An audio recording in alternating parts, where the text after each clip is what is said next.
All right, everyone. Today we have Miss Allison Hayes from coming from TRC, and is a creative business owner in New Mexico, and also a creative consultant in New Mexico that's been helping creatives get into their business.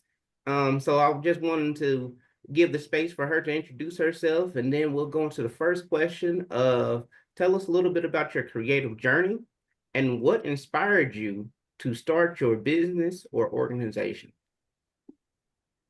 Well, I actually started uh, with the business aspect, working for my dad's business when I was little, and seeing him owning a business and being independent, and I would go with him sometimes to his work sites, and I would see how he would interact with people that he was booking. You know, he had a cleaning company, so he was booking contracts at different locations, and I was, like this little girl watching all this happen, and I was just, and also this was the 70s, so culturally that was a very big thing for my dad to have his own business and provide jobs in the community, and see that. So it always inspired me. I didn't get to my artistic career part of it until about 1998.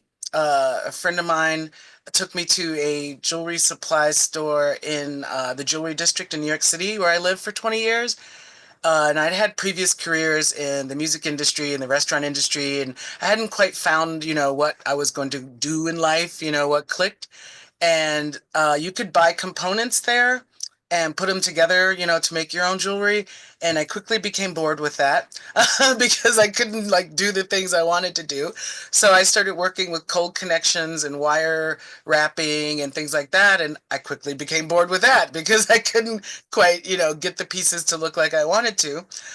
So after about 2 months of getting hooked on, doing these, attempting these different methods, I decided to enroll in the Fashion Institute of Technology in New York City, where I got my Associates of Applied Science in silversmithing and jewelry design, and things just took off from there. I started working in the industry after that, which was on purpose, because I wanted to learn not only the production side of what it would take to have a career in jewelry, but also the business side, all the lingo and all the ways that different types of accounts work. And then after working for them, working in the industry for about 6 years, I was able to start subcontracting production from different designers. I worked for some prominent ones like Philip Cranji. I did some subcontracting for Tiffany, from Catherine Angel. And so that really helped up my not only profile, but my level of experience working with different types of jewelry. Then I went independent when I moved to New Mexico, 100% working on my business, and only selling my work, not subcontracting. And that really allowed me to spread my wings, so to speak, and also really flex those business skills. Because throughout my career, I've always, even when I was running my subcontracted production business, that was a little different model than when I'm, retailing my work or wholesaling my jewelry. But always throughout my creative career, there's been that line of entrepreneurship coming all the way back, from when I was a little girl watching my dad and his business. Okay. And now tell us a little bit about your particular business, like the name of it and what you do within it. The name of is Precious Elements Designs. I came up with the name while I was at FIT, and the Precious stands for the precious metals and gemstones that I work with, such as sterling silver, uh, amethyst, it could be turquoise, it could be copper. And the elements is based on the elements that I use to actually make the jewelry, fire, air, water, things like that. And then designs is obviously that they are my, original designs, because I also do metal artwork too. And so the business started. I'm sorry, what else did you ask me? I got Oh off. no. I was just that you pretty much were right in line with it. Was just asking to tell us about the business name and just some of the background of what you do within the business. And so you were right in line with that. Yeah, as soon as I start thinking about like gemstones and metal, my mind just goes to the studio, right? No, ain't no problem. And now, being that you are not from New Mexico and moved here, how has New Mexico creative landscape influenced your work and approach to collaboration? Well, spreading my wings interestingly feeds right into that. New Mexico's flora and fauna, and the fact that you've got these incredible open night and day skies, and all the wonderful things you can find just taking a walk, through the desert, or how you can, in a few hours, you can go from the mountains, to a lake beach, so it's just very, very inspiring to me because I grew up on a river in Louisville, Kentucky. So I'm from an area where I was very close to nature growing up, and I wanted that again, especially after living in New York City. So the amount of rock hounding and all the great things you can find, the old metal and old glass, and just you never know what you can find when you're walking in the desert. New Mexico and its own cultural traditions. The many different cultural traditions that are here from the different native cultures, the different immigrant cultures that have come through, and just the blend inspires me so much. I People have asked me like, "Aren't you bored? Moving to New Mexico from New York City?" And I was like, "No, you've never been to New Mexico. Every day there's something that makes me go, wow, or awe." And that's what I want in my life. I want that awe every day. And that's what New Mexico gives me. I just see amazing things, and I'm just constantly inspired. And if I'm having a stressful day, all I've got to do is just take a look around, and I just immediately am am back in myself, because I'm like, wow, I just humbled by nature. So that really helps feed me personally and creatively. And now, how has that inspired you to collaborate with other creatives or entities to help build up your business, being that you're on your own? I am a strong proponent of networking and being of help in any way you can, instead of, say, complaining or gossiping or things like that. I've helped a lot of shows that I've been a member of improve some things that they're doing. I'll talk to the show promoters, or sometimes I will talk to the other artists about, like, hey, if you do this with your display, maybe you'll get a better response. Or, you know what I did? I bought a director's chair. So, I'm on the level. I'm sitting down because you'll get tired at a show, but I'm Hmm. not popping up from behind the table, because that tends to make people just run away. So I try to always collaborate and network with everybody from the show promoters, especially when new artists are starting out. And I always find that not only it goes two ways. A lot of Hmm. times they have things that inspire me, or know things that can help me, as well as me helping them. Recently, I was voted in to be a member of the Sierra County Arts Council, and in our area, and I've been able to not only apply for grants and participate in things that the Arts Council is doing, but the Arts Council, as an artist, I also benefit from a wonderful event we did, was called the Sierra County Artists of Sierra County Studio Tour. Hmm. And so on one hand, I'm working with the Arts Council, applying for grants and doing other tasks. But on the other hand, I actually, benefited from not only having that open studio, but also, making sales at that event. Hmm. So it's really important to me, and I feel like other artists should really, it would help their careers a lot if they're just much more open to collaboration and to, supporting each other and networking with each other. I found it to be invaluable in building my career. Yeah, no, agreed. I think it's definitely a way to be able to get you into other markets, right? Because in collaborating with one creative, they might have a fan base, but by introducing a collaboration with you, now you got a new fan base, so as they do as well with your fan bases. So you get to go grow a bigger community around your products and around your business in the end. Uh, to where you get to mutually benefit. And I think that's what you're saying, even with the arts council being able to play that part and that role as well. Yeah.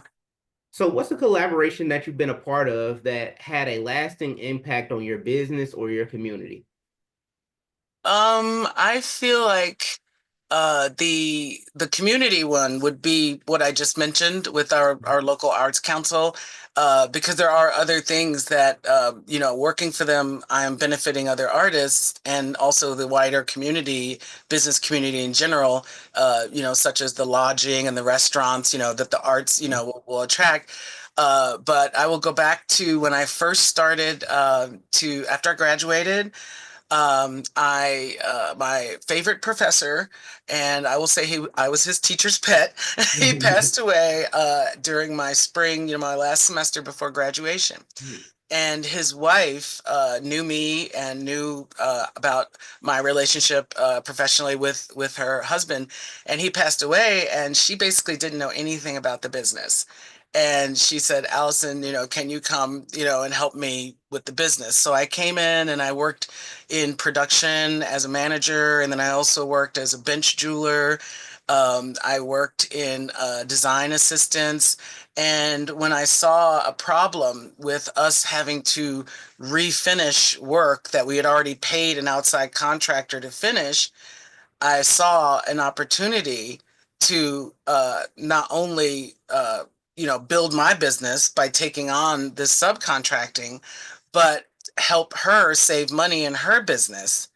And Mm-hmm. then that allowed me to get recommendations from her, and also allowed me to be able to work for companies, such as Tiffany and things like that. So even though it was a business arrangement, it still was very much a collaboration in the beginning, because on one hand, I'm fresh out of school, and she's freshly, thrown this business that she doesn't know how to manage.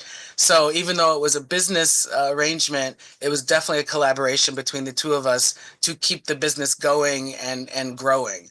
And then we were able to hire about four new young people as I helped her stabilize the business, and things started picking up again as far as the production management and getting more orders in.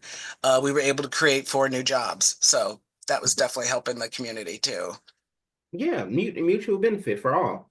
Hmm. Um, Business owner you included, and then yeah, like you're saying, the community overall by creating that job placement Hmm. and that place where if others wanted to continue to learn in the jewelry business, they'll be able to kind of get their foot in the door. Yeah, and we were able to hire a couple of FIT graduates as well. So Ooh, that was awesome. Yeah, he would have been very happy about that. okay. And now, what advice would you give to creators who want to collaborate but don't know where to start? I would say literally just start in your at your next show, or if you even go to a gallery opening, that's not even your gallery opening, just engage with the artists who are in the show, engage with the people who are there taking in the art, because then you'll kind of get the other side of what their experience is when they go to look at art. I would definitely say engage with any local arts organizations. There's councils, there's guilds, there's all kinds of different types of organizations in different areas, to be open to going to their events. At first it can be a little much for creatives to start just jumping into networking, but just putting yourself in those spaces, and you can just observe the interactions of the different types of roles between, going all the way from the client to all the way on the other side, like how that artist actually, runs their business or produces their work. Even starting out as the fly on the wall can Hmm. really, then get you more comfortable in those spaces, and then you're able to go ahead and start that networking and definitely, I think talking to other artists in your field is very important, and that is something that's really helped me, get a long way. I mean, getting, shortcuts on ways to tools or things that can help me, or especially since there's a new app every hour, it seems, getting like, Hmm. technical things like, hey, I'm using this app for that. And I'm like, wow, I never heard of that. And that helps me. And then they are, sharing because someone may have told them about that app. Hmm. So yeah, it's just really important. But definitely, I understand when young creatives are just starting out, it can be intimidating. But just putting yourself in those spaces will help you start become, more comfortable being in those spaces, and then will lead to more interaction. Agree with that. No, thank you. Now, since you did touch on technology and social media and then apps, I would want to go into this next question, which is, what role do you see technology like social media, AI, and virtual events playing in fostering collaboration within the creative economy? I see it as being very important to creatives because a lot of creatives are kind of one person operations. And so, as much as AI, when things first started, AI started coming out, there was a kind of a backlash in the creative world because of the way that AI, well, some, nefarious actors were using AI to, rip off people's work, or, create things that looked like, they were handmade, or, write books that, mimicked other, authors were worried and things. And now I think the dust has settled so much. I mean, those things haven't been completely resolved, but the dust has settled somewhat, and creatives are realizing, being one person operations, how much time that AI can save you. And other things like, I think Copilot is like a AI personal assistant kind of thing Mhm. that you can train to be your personal assistant. Things like that. It can be very valuable to creatives, to save us time on tasks uh, that would we could do, but may not be our expertise. So Hmm. uh, that I love. But as far as for me personally, with AI, I don't use it for design because it's just not my uh, design process. I'm very hands-on. I'm very organic and spontaneous, and very much my work, my creative process is based on the materials and the process of making them. So Hmm. AI doesn't come into that for me.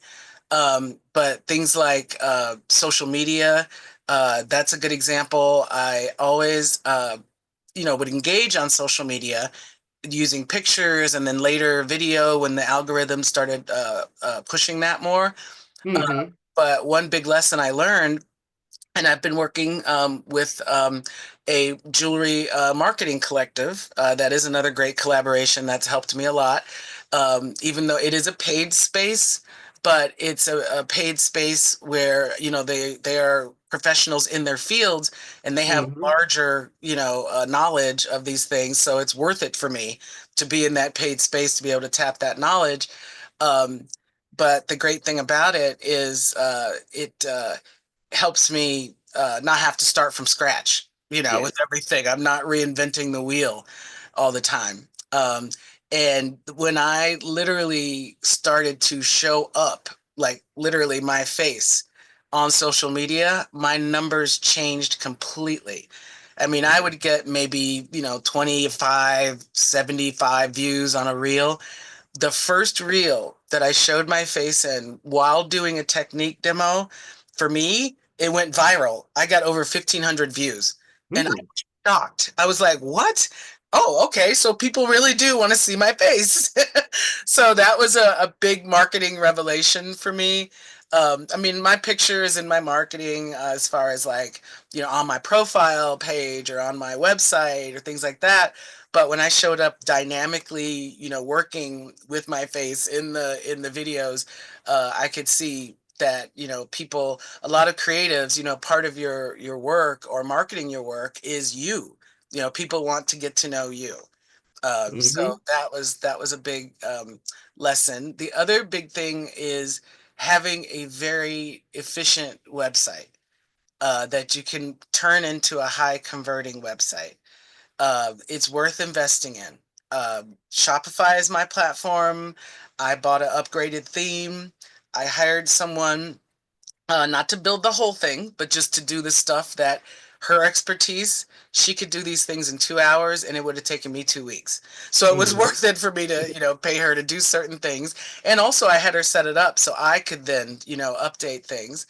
And then things like maybe you're buying a upgraded camera or you're buying one of those things that will like track you as you move around and do a demo in your studio. So technology and the marketing and putting your stuff, collaborating with Hmm. especially with marketing, because things are changing so fast, is it's worth using, tapping some sort of professional who's keeping up with those things to help you with it, because it's just too big if you're only a one person operation. So I will definitely say those things. A lot of people are like, oh, I can't afford that.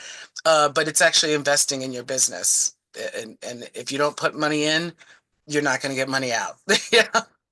And that's the other thing about it. I agree with that. The marketing and other elements is really invested in your business. And I think a lot of people, well, I think social media plays a part, right? Or influencers play their part, and knowing to influence our creators too. But in making it seem like you gotta do, it's just cookie cutter. Like it's only certain things that you gotta do, and that's gonna make you go viral, or making it seem like you have to be a content creator. Uh, Mhm. even though if you're a business owner, and I think that becomes overwhelming at times when people look at social media, when Right. it really is taking the time to sit down and think about what kind of content is easy for you. Video might not be easy for everybody. Your business might not even need video. It might be really typing and going to, and you said it in another workshop that you've been doing for these creative season as well, where you talked about how Pinterest, and I'm glad you brought it up, is Pinterest is one of those hidden social media apps that nobody really talk about, but is really can really be used in ways that still can hit monetization if you're looking to be like, if you're looking for passive income. I always say that for business owners, but Mhm. also it's good for looking for products. Like if I'm looking for jewelry or I'm looking for a recipe, I'm going to Pinterest. I can look at the same recipe on YouTube and it might take me back to YouTube, might take me back to Amazon or a Shopify website, but it is easily visible in Pinterest on the eyes, right? And I don't have to go through a whole bunch of mess to find it compared to going to the other websites where that video might be. So it's always diversifying your platforms, but making it easy for you to where it's not burnout. Because I think a lot of people overwhelm themselves with video and content creation and not knowing that even typing up something and putting it in a carousel or asking somebody else to make a graphic for you is still content creation. Uh, Yes. Yes, and it people is. want to see your face. Your face sells more than your business logo because we live in a world of AI, and I think uh to it we also in a time where we moved away from a lot of human contact. So when you find out it's a human behind the business, you're more willing to put some money in it because there's a lot of things online where it's a bot and you can see it. Yep. Yep. Or it's manufactured jewelry, and there's nothing wrong with manufactured jewelry. I mean, in a way, you could still call me a manufacturer. Even though Mhm. I am making things by hand, it's still very much a production, type of business. Mhm. People really do want to see that you have hands on. Because honestly, a lot of times, if someone is buying and reselling work, or just putting together components, because I know, because I used to do that, you can Mhm. you can see it pretty quickly, because the artistic aesthetic is so personal to each different artist that you can see that. And also, if you put a face to it, like you say, then they know, that you're working with someone who is actually working with their hands and has, a studio, and they're invested in their creative practice, and even if they don't have a creative business yet. But yeah, it's really, social is a way that you can, it's hard because at shows, I connect with my customers in a very different way, and I'm trying to right now. One of my goal is to connect with people on social the same Mm-hmm. way that I'm able to connect with them in my booth. So Mm. speaking of AI, I recorded myself into Otter AI, uh, doing my, talking with customers in my booth. And I did that for two reasons. One is to hone that language so then I can use it on social media, I can use it on my website or blog post, but also as a way for me to further target my audience and target my demographic. Because as I'm talking to them, they're asking me, hey, where do you live? Where are you from? How did you start, learning what you do?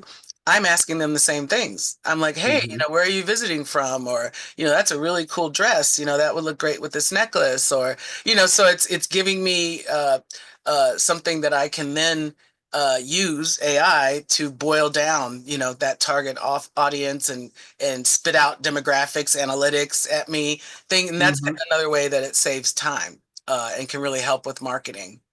100%. It's definitely something to help you establish the framework for a good business, and even a mar a framework for a marketing strategy in a way, right? I mean, not knowing again, it's AI, so it does have limitations, but And it still has the yeah. ability to be the tool to get you where you need to go. Yeah, it's almost like to me, I look at it as like a draft program for me, AI, because say for instance, I'll feed that, all my conversation in, and it'll spit out whatever it wants to spit out. And then I'll go in and use those bones, kind of as Yeah. my template to then turn it back in, to my own language. So that's how I feel like it's a really valuable tool. It's not a cut and paste, type of thing, because it'll become, I think people are becoming very savvy to how AI not only looks visually, but how Hmm. it sounds, and how it Exactly. how it can, like, its voice can be. So it's still got to be honed and trained and used as very much like a sketch or a template to me. Yeah. 100%, 100%. Honestly, you said that and just made me think. I have Chat GPT that I talk to. I still use the free versions because why pay when until I need to get to that point, I'm not paying pretty much. Please But stay. I talked to it, and the last time I've been using it for at least about a year and a half now. So the Yeah. last time I talked to it, and I just asked for pretty much a framework. And the first thing it said, which I normally say bet as a confirmation for myself, uh, Uh-huh.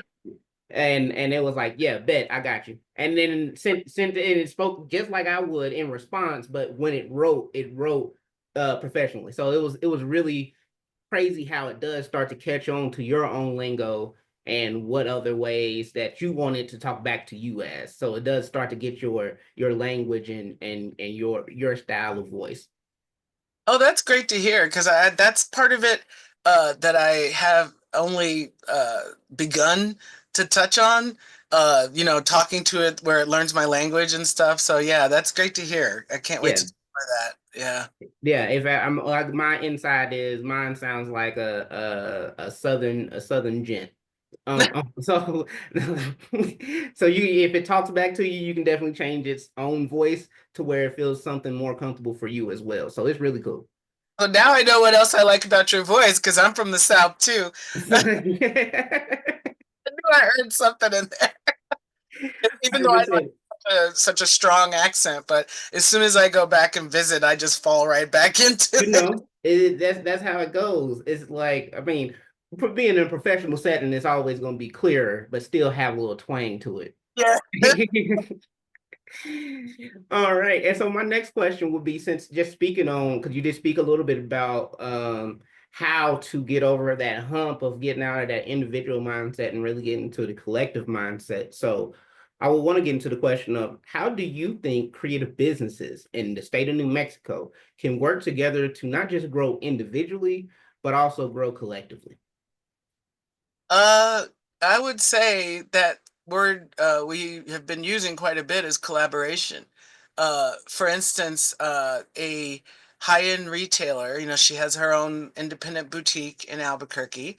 She has a following. She's been in business a very long time, but she understands the importance of having fresh new things to offer her customers because she's very much known as kind of the insider uh lady who carries things that you can't find anywhere else in Albuquerque, because we don't there's just a certain amount of stores or boutiques or whatever that we don't have available in New Mexico. So she's got a great niche for herself.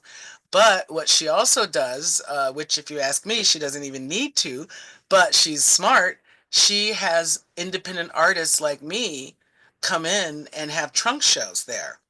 And she takes and this is kind of like a similar to a gallery situation where I get 60%, she gets 40%, and it helps her uh, portray herself, and she is, as a really fresh, boutique where it's a mixture of, yes, she does have garments and jewelry and accessories that she does purchase and resell, but she curates the collection. They're very high end.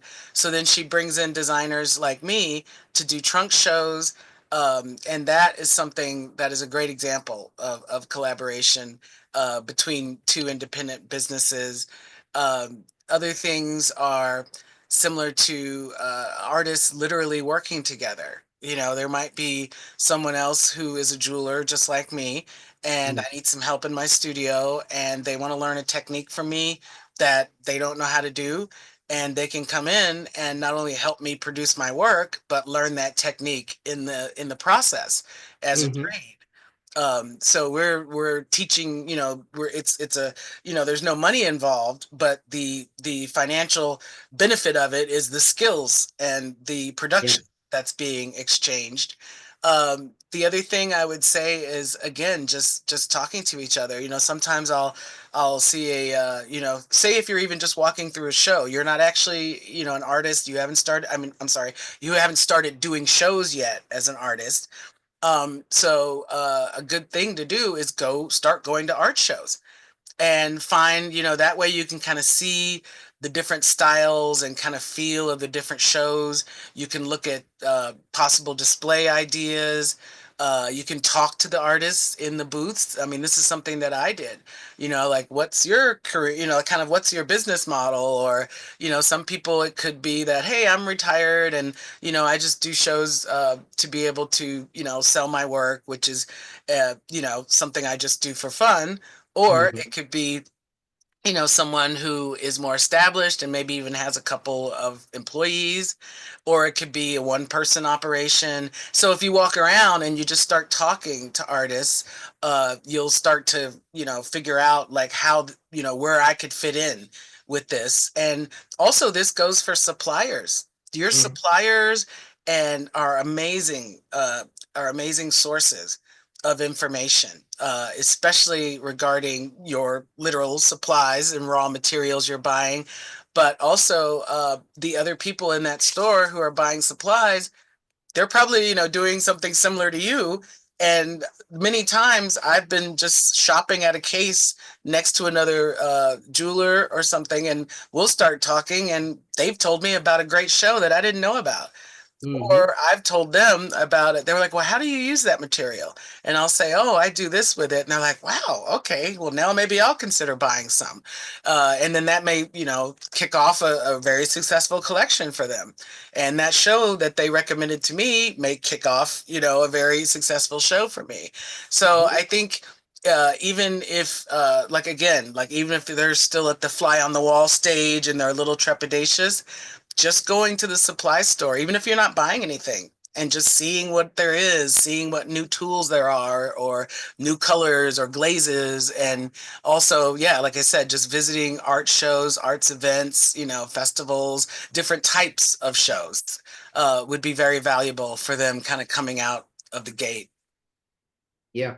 No, I agree with that. So being able to get out and being out and about and being actually in a space where you can see other artists or other yeah, we're pretty much other artists, other creators like you. And it's almost pretty much like saying doing market research, right? Going Yeah. out into the crowds and spaces that you would want to be able to sell at, and then learning through those artists in a way a business model that could fit what you're the capacity of what you have, right? Because it could be Yeah. artists out there that's solo, it could, like you said earlier, could be artists out there with a collaborative or a collective that could be that you know leads into networking and you might be able to join and now you have a network of people to help support you, right? So that really I really like the way um you presented that.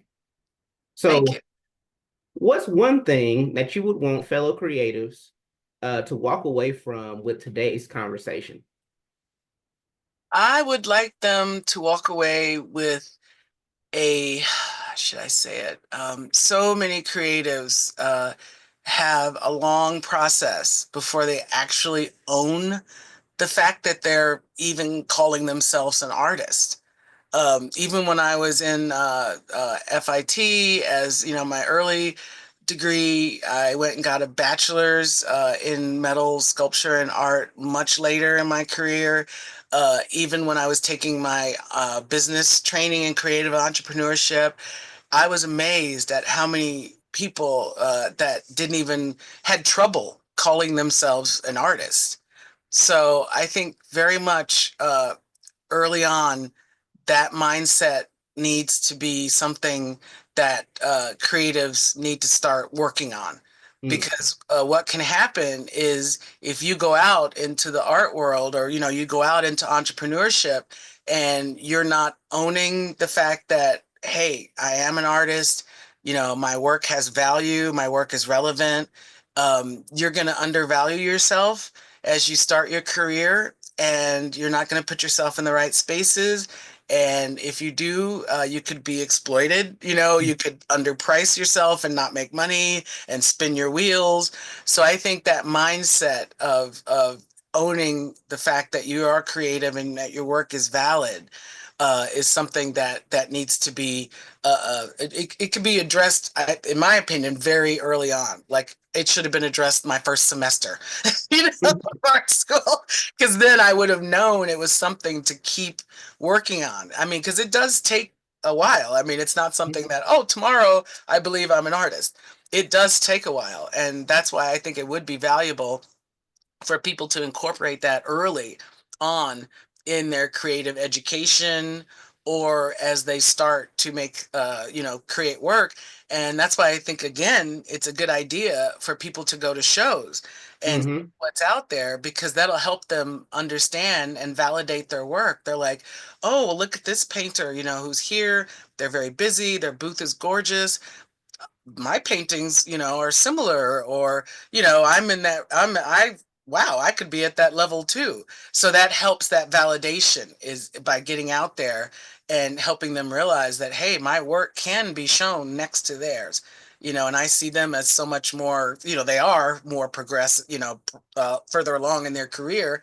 But yeah, I think that's really important, because I see people who they just are very far along in how long they've been, selling their work, and they still don't have the amount of value of their work personally, kind of owning the fact that they're worth it, So I think for creatives, that's a huge one.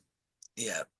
I agree with that. I definitely think it's a hard thing to get to the point of being a creative or artist and even understanding that you play that part, right? That you really have that talent. So I really I can resonate with what you just said on that. And now, do you have anything that any upcoming projects, opportunities, or events that you would like to share with the rest of the creatives throughout New Mexico? And that is in support of local creatives.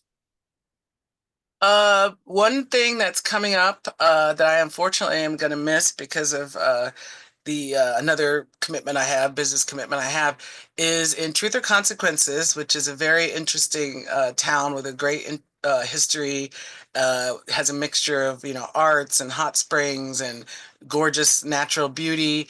Uh, the first weekend of May, it's having its 75th anniversary of the naming of the town, being named Truth or Consequences, from Hot Springs, New Mexico.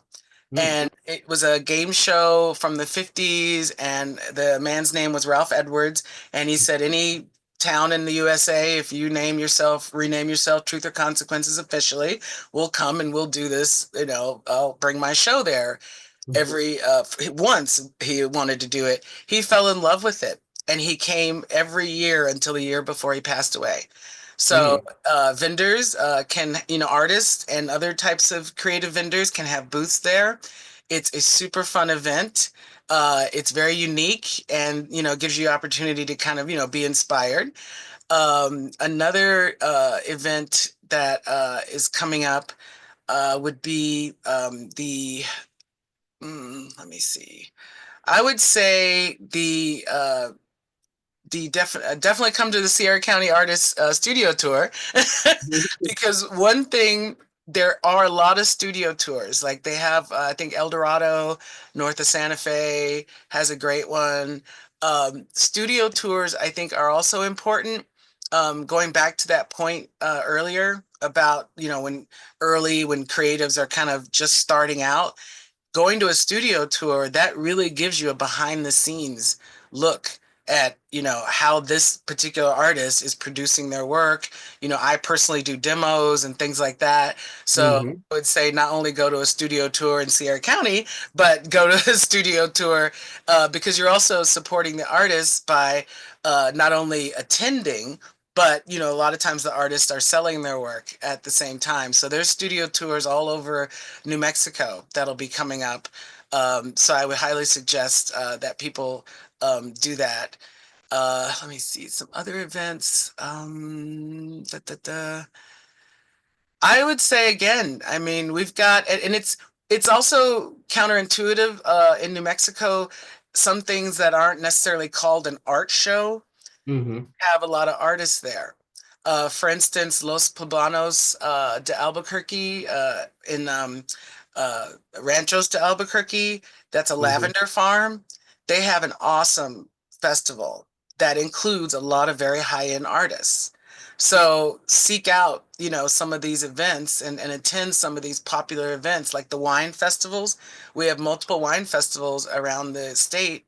Those are also great places to seek out artists. And also, if you're researching and want to, or a upcoming artist, that's some good places to go and see different types of business models and different types of shows that you can see. Um, no other ones come to mind off the top of my head, but I just will say that we're getting into a season where there's a lot out there. And I would say for any creative to get out there, and, a lot of times we tend to just, work and go to the studio and work and go to the studio, and we don't put ourselves out there enough to just kind of walk around and see what's going on currently. Uh, mm. and also it's also currently with the clientele, who are attending these festivals too.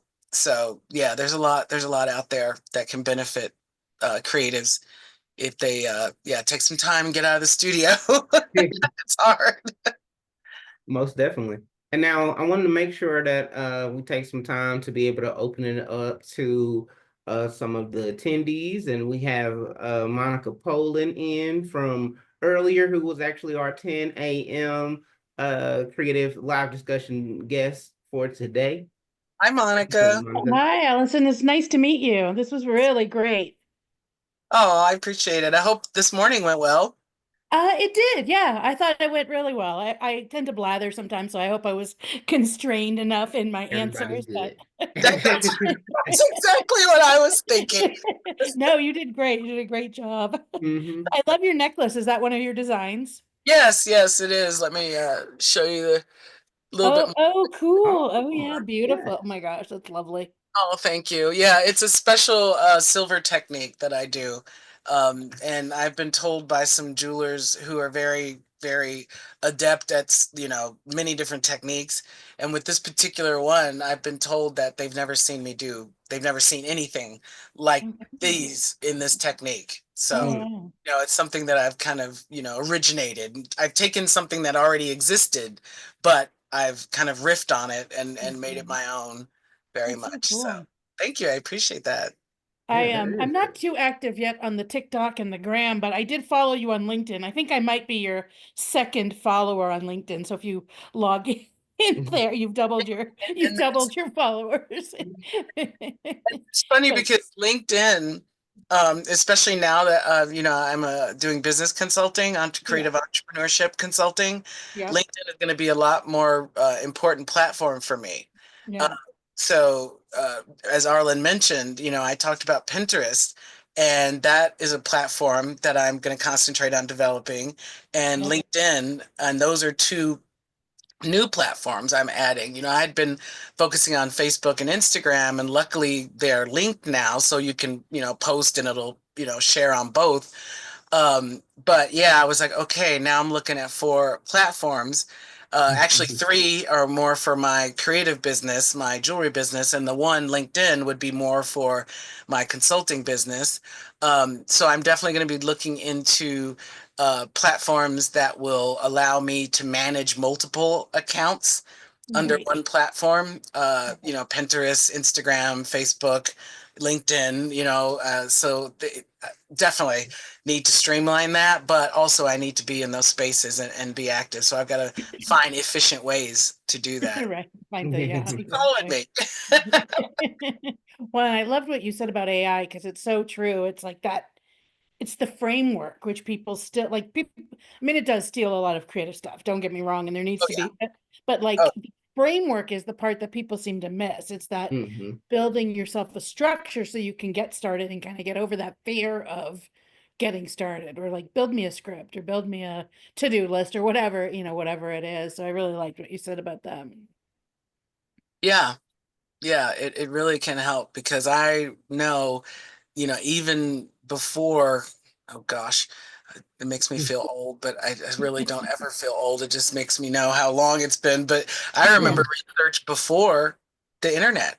right. Right. I would have a stack of 20 books I got from the FIT library, and there'd be a line at the copy machine, and we'd all be sitting there making tons of copies, out Right. of books for research, and then we would actually have to go read it all Right.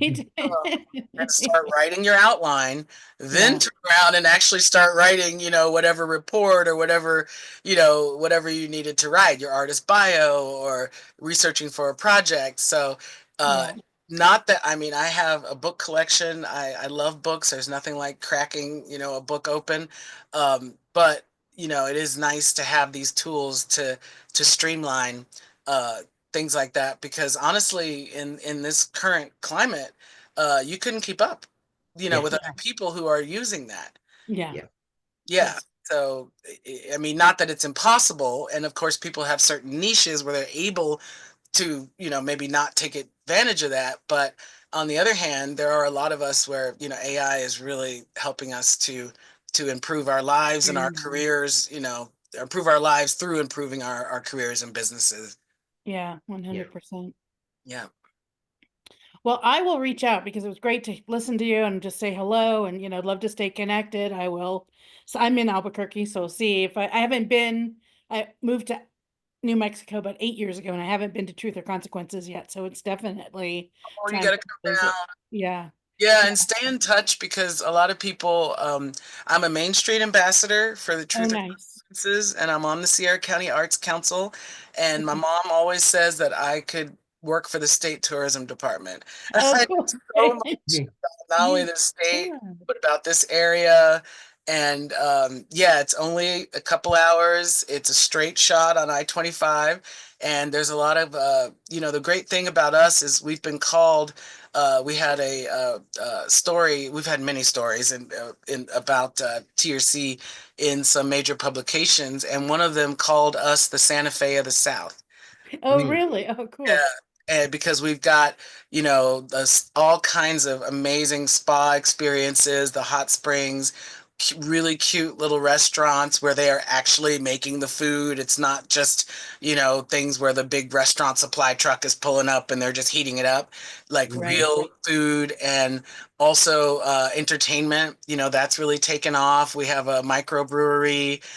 They also reopened the bowling alley, which is really fun. They do karaoke.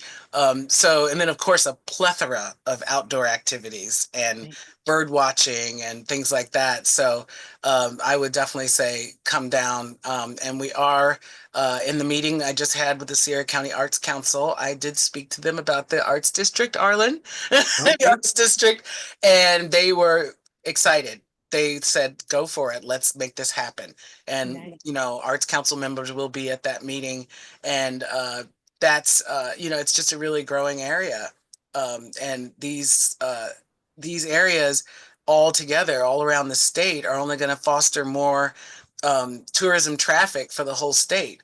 Because now, especially post-pandemic, people Hmm. are looking for not just a place to look at, when they go on a vacation, they want to have experiences. Right. So when they come to a place like Hot Springs, see, 75th anniversary of Truth or Consequences, but when they come to a place like this, they can experience the hot springs. That's what I was going to say. They could get a great massage or treatment. They could hear some great music. They can stay in any number of amazing, either uh, independently owned lodging or Airbnbs. There's many hot springs that have lodging. So it's really great that CID is concentrating on building up these smaller kind of really unique places, because that allows more people to come to New Mexico and have really unique experiences. If you're going to go to Silver City, or you might be going to Ruidoso or Mountain Air or Red River, or, there's so many places that have so much history and interest outside of our major cities that I think it's only going to help. And we have so many creatives in every nook of this state That's that so I think true. it's just wonderful that this came about, and I think it's really gonna to up the level of not only quality of art but opportunities for entrepreneurs, creative entrepreneurs, and opportunities for more tourism, and that's even tourism within New Mexico. I've met Right. so many people from Albuquerque that I've seen more of New Mexico than they have. Even personal friends where they're like, Yeah. what are you talking about? I've lived here all my life. I never heard of that. And I'm like, let's go. Get on it. Yeah. Well, and And that's also, that's my area, cultural tourism. So that's my creativity. That's what I was speaking about this morning. So you're Oh, like great. hitting my sweet spot right now is really Oh, how talk. to attract visitor traffic for your creative and cultural destinations. So that's like, well, yes, preaching to the choir. also, I wanted to speak to the possible, since because you will be here in Albuquerque on the 19th, am I right, Allison, for the collaboration with Arts Hub for the nuts and bolts building Yes. business. And that's going to be at the Cassette Dance Theater. So I know April 19th, that might be a good time, Monica, if you're available to go through that. That'll be another with Jeff Anderson, which is another Yep. partner that we have. That's our TA, contracted TA with the Creative Industries Division. And I think that would be a good workshop for creatives, and that'd be a good way to network and probably even be able to see if anybody's in Albuquerque to see Allison in person. So where you'll be able to get some of her knowledge and jewels from today's conversation and then even further. Mhm. Yeah. Allison, what's your email? I'll email you my contact info. Okay. I made it early, so it's long. Early in the day. It's K Mm-hmm. A R A R-A-L-L. L L Hayes, which is Hayes Okay. at hotmail.com. That's K-A-R-A-L Hayes at hotmail.com. Okay, perfect. two L's. Two L's. Yeah. Got it. Yep. Sorry. Yeah. If I had known what I know now, it would have been so much shorter. Right. Exactly. Well, cool. Yeah, I'm around actually after Jeff spoke last week or a couple weeks ago. I'm meeting with him too. So I'll definitely let's try to connect around the 19th if you're going to be in town and have Yeah, availability. I'm also going to be in town on Wednesday. I'm teaching for the Arts Fellowship at Arts Hub, Oh, and cool. Oh, positive yet. I think I'm staying the night and maybe teaching my next my CID workshop next week from the mm-hmm. Albuquerque Economic Development office. Oh, okay. Yeah, it's called One Albuquerque, and they have a business center. Mm-hmm. But the 19th would probably be better. Yep. I think so far they are saying 12 to 3, but I think they're gonna, we're gonna get a more, we're gonna confirm that time. Okay, Uh, cool. so yeah, Saturday would probably be better. Yeah, Okay. that would be Yeah, I'll awesome. reach out and hopefully we can connect at some point and that'd be great. Yeah, yeah, and I do shows in Albuquerque too, so it would be great for you to come and kind of Yeah. see my setup, and I'd love for you to share my work with you and tell you Yeah, about I the would love that. mysterious process here. Definitely. Yeah, I would love that. That'd be perfect. Okay, cool. All Well, right. thank you for participating today. It was really great. I learned a lot and I'm really excited to really sort of charged up after listening to you. Oh, thank you. I appreciate it. I'm always just really charged up after these because, it's such important stuff to kind of keep going, reviewing and, kind of Yep. keep fresh in your mind as creative entrepreneurs because Yep. sometimes, we can kind of get, isolated in our studios, and then you're running out to a show and then you're going to the supplier and then you're running back to the studio and sometimes that can become kind of a hamster wheel. Even though you're enjoying it, you Right. still need to remember, to branch out and have those collaborations and take the time to stroll through a show or a festival and be a participant, be just be somebody who's visiting, Yep. 100%. Exactly right. Yeah, I mean, it's just, it always, people forget how important the creative industries are to the economy, and even in the smallest ways. I mean, the art shows, the identity of a state is developed through its creative people. I mean, if there weren't chefs and artists, there would be no identity for any destination. And in New Mexico, I think that's particularly true because there's so many uniquely New Mexico identities. So it's really cool to get to meet a lot of the people who are driving those conversations. Yeah, Mm-hmm. it's very important. I mean, for a state that has, I think we're in the top 5 arts capitals of the entire world. Mm, I was like, wow, we need to really up level and get to that. Not that it's the quality of the work, it's just that, getting the framework and getting more of that collaboration between artists and having artists, know about things so they can participate and, right. get out of that Yeah. bubble and not go, oh, there's just a bunch of crappy shows out there. It's like, no, we're creating some new shows or we're helping people up level their shows and we're helping get the word out to Colorado, Texas, the East Coast is a huge, tourism base for us. And of course, California too. Right. So yeah, we need to get them coming here to us and build up Exactly. that, New Mexico as an arts destination state Yeah, definitely. For sure. Yeah. because it crosses over. I mean, the restaurants are going to make more money. Any kind of lodging is going to make more money. Even the groceries will make more money because people Right. come stay in an Airbnb to go to a festival. They're going to go to their grocery and or a specialty shop and buy a bunch of fun stuff to eat or drink and bring it back to their. So it just starts branching out. Maybe they're renting a car. Maybe they're, it just starts branching out and or taking Ubers, local Ubers or Lyfts. The arts start supporting so many other businesses in New Yep. Mexico that it's what we do can help bring revenue in to uh, all kinds of other businesses, especially other small businesses, because people who tend to support the arts tend to support small businesses otherwise. In Like when they general. go to get Yeah. coffee, they'll go to something like Humble Coffee, in Right. Albuquerque versus going to Starbucks. So Right. because they Yeah. want that experience of, hey, Humble So Coffee helpful. is using all kinds of ingredients. They have a list on the wall of all the New Mexico ingredients they use as much as they can. So that experience is very unique rather than going to Starbucks where it's the same all over the country. Yeah. Right. Exactly. 100%. Yep. Exactly. Very All cool. right. Well, I'm gonna let you log off and enjoy the rest of your Friday, and I'll email you this afternoon, and would love to stay in touch. Yes, and thank you for getting me back thinking about LinkedIn. Yeah, Because I absolutely. do need to, yeah. Even as you said that, I was like, what is there to follow? I forgot. Yeah, right. But it's very I know it's very fair. So I need to fill out my profile. Profile, exactly. Thanks, Monica. No problem.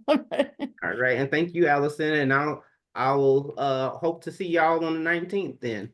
See you Oh, on, yes, I look so yeah, forward to meeting you in person, both of you. Yes. This is definitely. All All right, right. cool. Talk to Have you a wonderful later. day. Take Oh, care. thank you. You too. Bye bye. Bye. Bye bye.